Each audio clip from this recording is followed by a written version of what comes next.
Shendong TV. Mesdames, Messieurs, bonjour. Voici les titres. M-Afrique a offert des dons aux populations des 3 communes de la préfecture de Kloto. Les cadres du parti de Kloto viennent à l'appui aux établissements scolaires des communes de la préfecture de Kloto. La CDFDH a organisé un talk show dans le cadre de la lutte contre la violence au Togo. À la rencontre des animateurs des points chauds de Palimé, tout de suite dans ce numéro. Mesdames, Messieurs, bonjour. L'association M-Afrique, à sa tête le docteur Michel Kodom, a offert des dons à la population des 3 communes de la préfecture de Kloto. Un don composé de machines à coudre et de kits médicaux afin de limiter la propagation du Covid-19 et d'améliorer les conditions de vie de cette population face à cette crise. Un don réceptionné par les 3 maires des 3 communes dans la grande salle de la commune Kloto 1. L'Association internationale des médecins pour la promotion de l'éducation et de la santé en Afrique, M-Afrique, a organisé ce vendredi 28 août 2020 à Palimé, en collaboration avec la commune Kloto 1, la cérémonie de remise de kits sanitaires et de vivres aux acteurs locaux de la préfecture de Kloto dans le cadre de la lutte contre la Covid-19. C'est à travers le projet Ville Santé initié par l'ONG M-Afrique dans 5 villes du Togo, y compris Palimé. L'objectif est de soutenir les actions du gouvernement dans la préfecture de Kloto afin de réduire la propagation du coronavirus dans les communautés. Tous les chefs cantons de la préfecture de Kloto et en mon nom propre personnel pour exprimer à monsieur le directeur de l'ONG M-Afrique, docteur Serge Michel Kodom, toute notre gratitude suite aux multiples actes de développement que vous ne cessez de poser dans la préfecture de Kloto et en général dans tout le pays. Les dons de ce matin témoignent une fois encore votre engagement à la cause commune dans la lutte contre la propagation de la pandémie du Covid-19. Toute la population de Kloto, par ma voix, dit merci. Soulignant que le kit est composé des dispositifs de lavage des mains, des thermoflash, des solutions hydroalcooliques, des savons liquides, des vivres et des machines à coudre destinés à la confection des masques artisanaux. Les cadres du parti Unir de Kloto, à sa tête le professeur Okoroko Dodi, ont remis à la préfecture de Kloto, à l'occasion de cette rentrée académique 2020-2021, des feuilles de tôle et des tables bancs aux établissements scolaires. Cette délégation a été reçue dans la grande salle de la mairie de Kloto 1, où les dons ont été réceptionnés en présence des autorités locales. Les cadres Unir de Kloto volent au secours des établissements scolaires des communes Kloto 1, 2 et 3. Ils ont offert le samedi 5 septembre dernier à Palimé 300 tables bancs et 72 paquets de tôle à 33 villages de la préfecture de Kloto. Cette activité s'inscrit dans le cadre de la rentrée scolaire 2020-2021 et vise à doter les établissements scolaires de tables bancs pouvant les aider à respecter les mesures de distanciation dans les classes dans le cadre de la lutte contre la Covid-19 et à mettre les élèves à l'abri des intempéries. Edem Kokou Dogbe Tchogbe, cadre Unir Kloto. Lors des élections présidentielles de février 2020, nous avons sillonné toute la préfecture de Kloto. On a reçu certaines doléances de nos établissements et on a relevé certains manquements au niveau de certains établissements. Et comme vous le savez, depuis un certain moment, et surtout durant cette crise sanitaire mondiale de coronavirus, nous, au cadre de Kloto, avons décidé de ne plus s'éloigner de nos populations. Donc nous sommes toujours là aux côtés de nos populations. C'est dans ce cadre que nous avons offert ce lot de matériel constitué de 300 tables bancs et 72 paquets de tôle, d'un montant environ de 15 millions à nos populations pour soutenir nos établissements, sachant qu'il y a une reprise des cours imminente. Et avec la pandémie, il faut respecter les consignes de distanciation, les consignes pour lutter contre le coronavirus. Donc les établissements ont besoin de plus de moyens. Il faudra plus de tables bancs parce que là, actuellement, on ne va plus s'asseoir comme on s'asseyait avant dans les salles. Et aussi, les établissements sont mal couverts. On a essayé d'offrir quelques tôles pour que ces établissements, les toits soient un peu réparés avant la rentrée qui s'annonce à grands pas. Comme l'éducation est le pilier du développement de toute nation, nous nous étudions dans cette dynamique de développement de notre pays qui est inscrit dans le PND.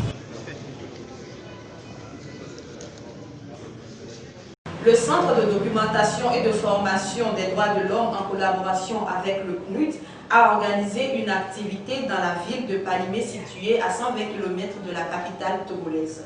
Un talk show sur le thème « La violence est-elle toujours la solution ?» opposant 4 panélistes afin d'attirer l'attention du public et de déduire les conséquences dans les actions de violence. Le Centre de documentation et de formation sur les droits de l'homme, CDFDH, en collaboration avec le Conseil préfectoral de la jeunesse et la plateforme des organisations de la société civile de Kloto, a échangé le jeudi 10 septembre dernier à Kbalimé avec les jeunes, femmes, leaders d'opinion et acteurs politiques de la dite localité sur les sujets qui nourrissent les stéréotypes, les crispations et les conflits dans les communautés. Cette rencontre est placée sous le thème « La violence est-elle toujours la solution ?» L'objectif est d'amener les participants à appréhender la culture des débats citoyens comme outil de prévention de lutte contre les crises sociopolitiques et culturelles. Ce qu'on acquiert par la force a toujours une conséquence négative. La question de la violence, c'est une thématique au moins un peu lourde. La violence, c'est la domination, la destruction. Tout ce qui est destruction, domination et endommagement, on ne peut pas être pour. Pour ce faire, nous devons, quelles que soient les situations, discuter, s'asseoir et résoudre les problèmes dans nos sociétés. Déjà, quand j'ai débattu sur le thème, je me suis proclamée auto-ambassadrice de paix.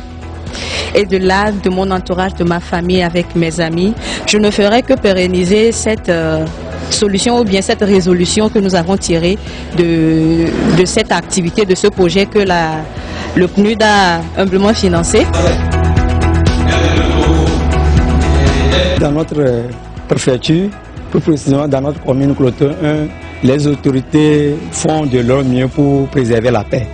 Et nous avons mis en place plusieurs comités de lutte contre la paix. Si je prends d'abord le comité local de paix, il y a également un cadre de dialogue. Dans la société, nous devons promouvoir la non-violence, c'est-à-dire la paix, pour que l'harmonie et la cohésion sociale règnent entre nous.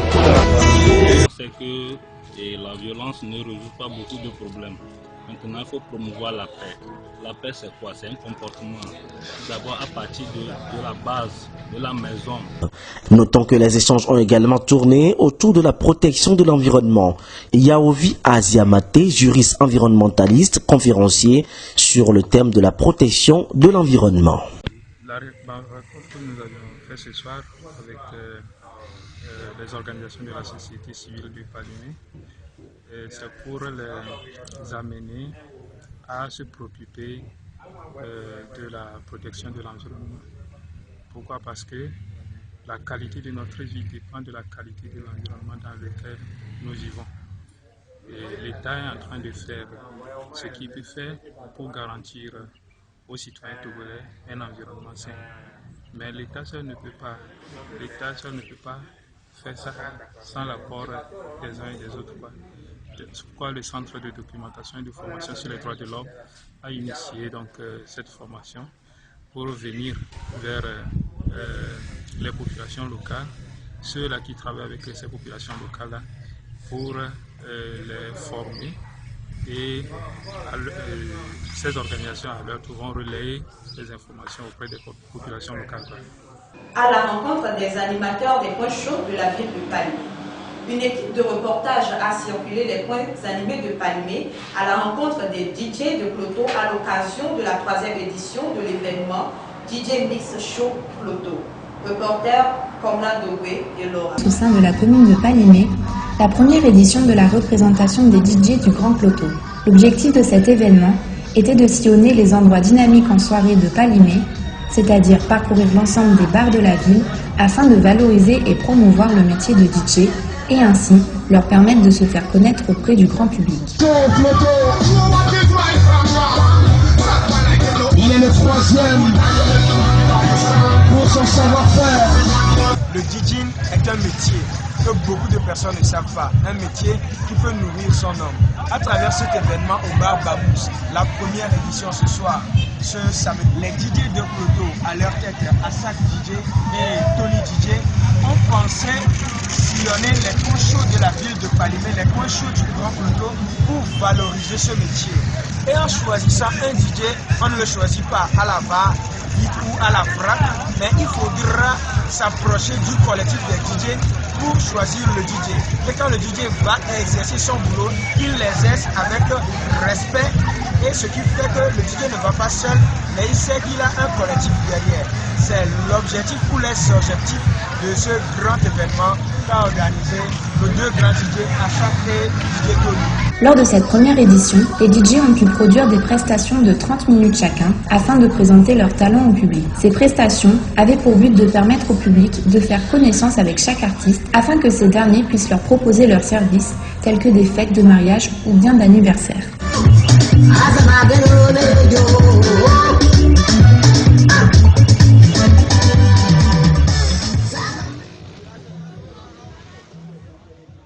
Merci de nous avoir suivis. À Penami.